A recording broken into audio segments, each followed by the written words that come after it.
এ পর্যায়ে আজকের মাহফিলের সম্মানিত প্রধান অতিথি হাটহাজারী উপজেলা বিএনপির সম্মানিত সদস্য সচিব বিশিষ্ট রাজনীতিবিদ শিক্ষানুরাগী জনাব মোহাম্মদ গিয়াসউদ্দিন সাহেবকে ওনার মূল্যবান বক্তব্য পেশ করার জন্য আহ্বান জানাচ্ছি। আউযু বিল্লাহি মিনাশ শাইতানির রাজিম। বিসমিল্লাহির রহমানির রহিম। আসসালাতু ওয়াসসালামু আলাইকা সাইয়্যিদা রাসূলুল্লাহ ওয়া আলাইকা সাইয়্যিদা শাফিউল মুজনিবিন ওয়া আলা আলিকা ওয়া আসহাবিকা সাইয়্যিদা রাহমাতুল আলামিন। শেরে বাংলা স্মৃতি সংসদ কর্তৃক আয়োজিত সানি ওয়াসক্রনি কাজে মঙ্গল মুজাদ্দিদ দ্বীনের মিল্লাত আশিক রাসূল আজিজুল হক আল্লামা গাজী শেরে বাংলা নাম ধারণ করে দোলই শাহের মোহাম্মদ চৌধুরী বাড়ির এক জাক আদর্শ যুবক এই আজিমুসান মাহফিলের আয়োজন করেছে।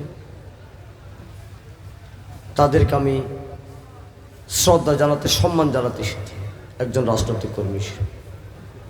কারণ আমার বাড়িও শের বাংলার হুজুর এলাকায়। মাননীয় সভাপতি আমাদের সকলের মুরব্বী জহুর আহমদ চৌধুরী সাহেব এখানে আছেন, বিশিষ্ট ব্যবসায়ী জমির, এখানে নাসিম সাহেব, সাইবুল সাহেব, আমাদের একজন ডাক্তার উপহার দিয়েছে রাব্বুল আলামিন এই দৌলতে, তিনিও এসেছেন।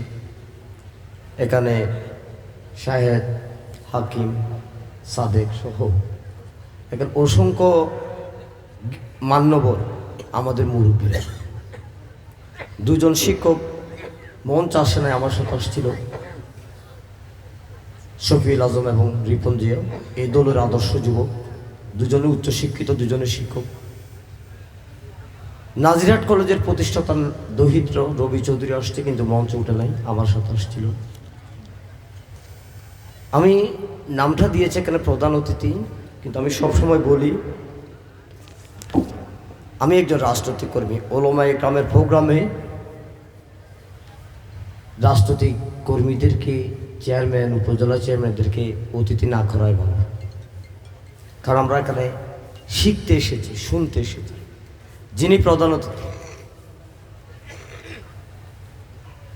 যিনি প্রধান অতিথি এখানে উপস্থিত থাকার কথা, তিনি হয়তো আসছেন। তিনি হাজার হাজার আলেম ওলামার উস্তাদ কাজী মাইনুদ্দিন আশরাফি হুজুর কিবলা সুবহানী আলিয়া মাদ্রাসা প্রিন্সিপাল। সামনে যারা আছে সমবেত মুরব্বীরা, যারা আমার কথা শুনতে পাচ্ছেন, পর্দানশীল মা ও বোনেরা, আসসালামু আলাইকুম ওয়া রাহমাতুল্লাহি ওয়া বারাকাতুহু। যেহেতু শের বাংলার এলাকার জন্ম নেওয়ার আমার সৌভাগ্য হয়েছে, এসেছি দৌলতের শাহজাহান শাহ কেবলার এলাকায়, আমিনুল হক পারি শাহ গোলাপ শাহর এলাকায়। রাব্বুল আলমের ইচ্ছা ছিল বিদায় হয়তো এখানে আসতে পেরেছি। আল্লাহর হুকুম ছাড়া গাছের পাতা অন্য না। তো শের বাংলা হুজুরের একটা কালাম তিনি লিখেছেন,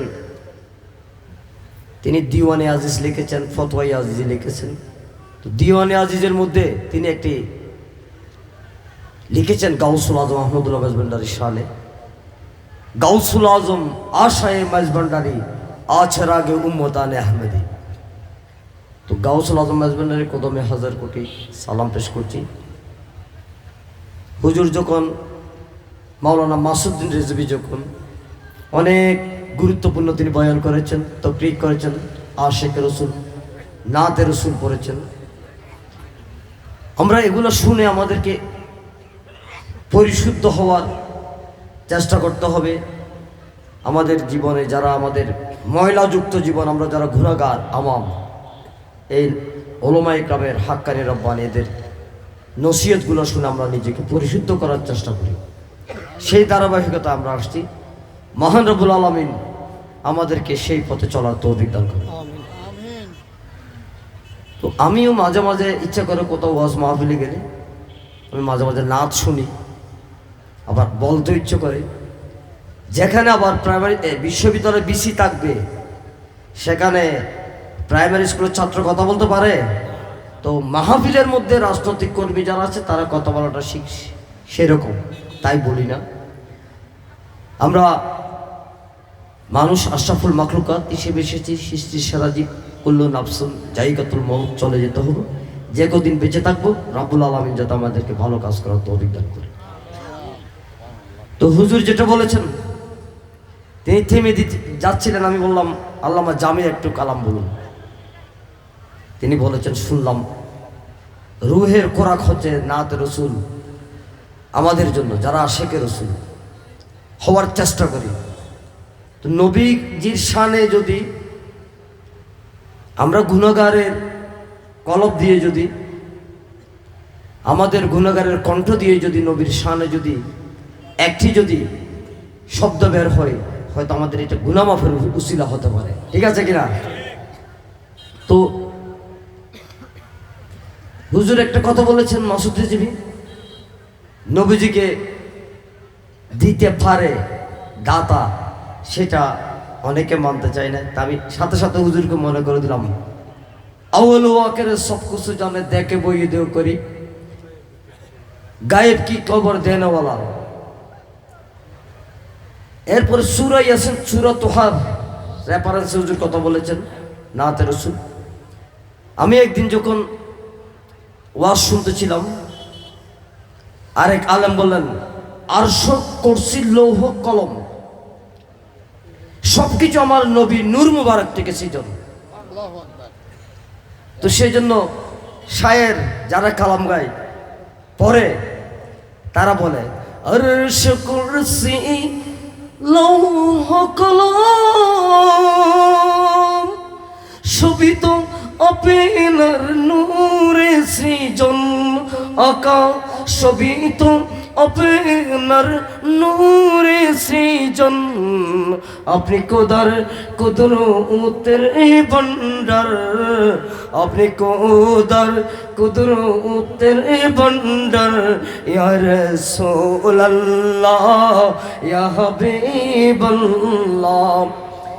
আমরা নবীজি আমাদের জন্য ওমর সাল্লাল্লাহু আলাইহি রাহমাতুল্লিল আলামিন হিসেবে এসেছেন।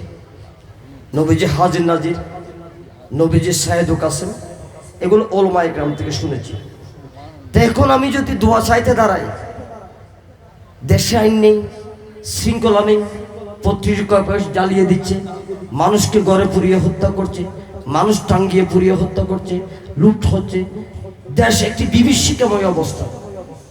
গিয়াসউদ্দিন তাহিরি সাহেব আসতে পারেনি, ঠিক আছে কিনা? একটু বলবেন ঠিক আছে না আমি মিথ্যা কথা বললাম? আল্লাহ পাক যাতে গিয়াসউদ্দিন তাহিরিকে আগামী বছর এখানে আসার তৌফিক দান করে, সেরকম সরকার যাতে প্রতিষ্ঠা হয়, ঠিক আছে কিনা? দেশে গৃহযুদ্ধের দিকে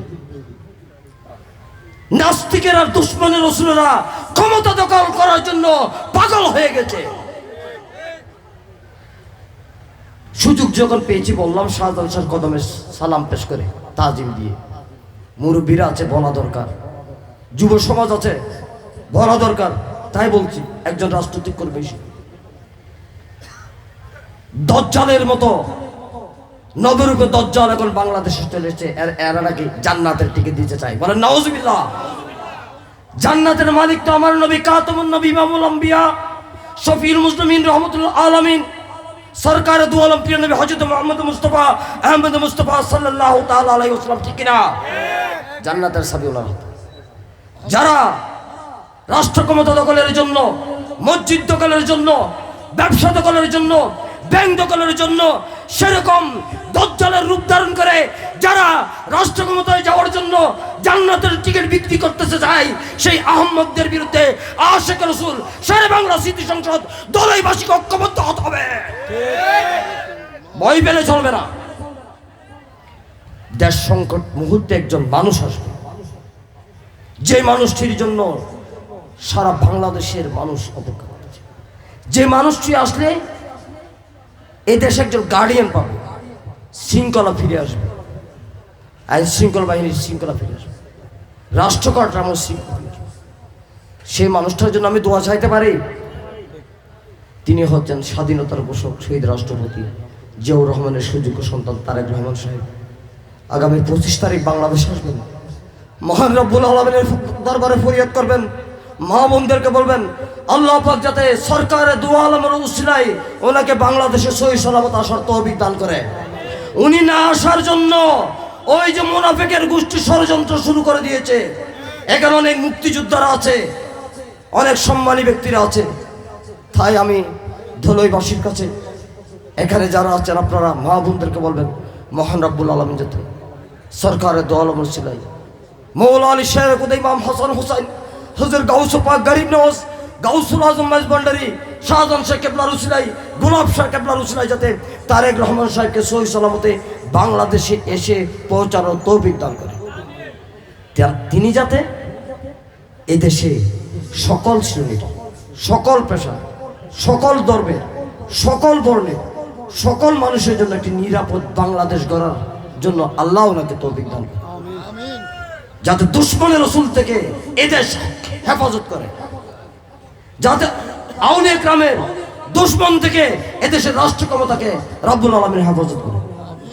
ওনার জন্য দোয়া চেয়ে আবারও শের বাংলা স্মৃতি সংসদের সকলের প্রতি কৃতজ্ঞতা জানিয়ে জৌর আহমদ চৌধুরী সাহেব সরকার মুরব্বীর অনেক আছে, আমার বাবার বয়সে অনেক যোগ্য ব্যক্তিরা আছে, ওনাদের কাছে দোয়া চেয়ে আমার মাদেরকে বলবেন, বোনদেরকে বলবেন দেশে সংকট চলছে, সংকটময় মুহূর্তে যাতে তিনি সহি সালামতে সেই দেশটাকে সুন্দরভাবে সাজাতে পারেন এবং আমাদের হাটহাজারীর আগামী দিনে আমরা সাধারণ মানুষের কল্যাণে যাকে নিয়ে কাজ করে স্বপ্ন দেখি। মীর হেলাল সাহেবের, ব্যারিস্টার সাহেবের উনি সালাম জানিয়েছেন, আমাকে বলেছে গিয়াস জোর সাহেবের ওখানে অনেক সম্মানী মানুষ, অনেক মুক্তিযোদ্ধা আছে, অনেক ওলামা ইকরাম আছে, ওনাদেরকে আমার একটা সালাম বলি, ওনার জন্য একটা দোয়া চাই। আবারও কৃতজ্ঞতা ও শ্রদ্ধা সালাম জানিয়ে বক্তব্য শেষ করছি। আমাকে কথা বলার সুযোগ করার জন্য আল্লাহর দরবারে শুকরিয়া, আপনাদের কাছে কৃতজ্ঞতা প্রকাশ করছি।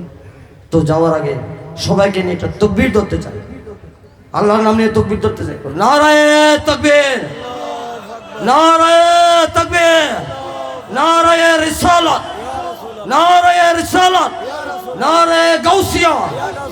সকলকে ধন্যবাদ। আসসালামু আলাইকুম ওয়া রাহমাতুল্লাহি ওয়া বারাকাতুহু। এবং আগামী দিনে যাতে এই মাহফিল কমিটির একজন নগণ্য খাদেম হিসেবে আমি যাতে গোলামি করতে পারি, রাব্বুল আলামিন যাতে যতদিন হায়াতে জিন্দেগি রাখে আশিক রসুলদের মাহফিলে যাতে একটু একটু গোলামি করে দুনিয়া থেকে বিদায় নেওয়ার তৌফিক দান করে। আসসালামু আলাইকুম ওয়া রাহমাতুল্লাহি ওয়া বারাকাতুহু।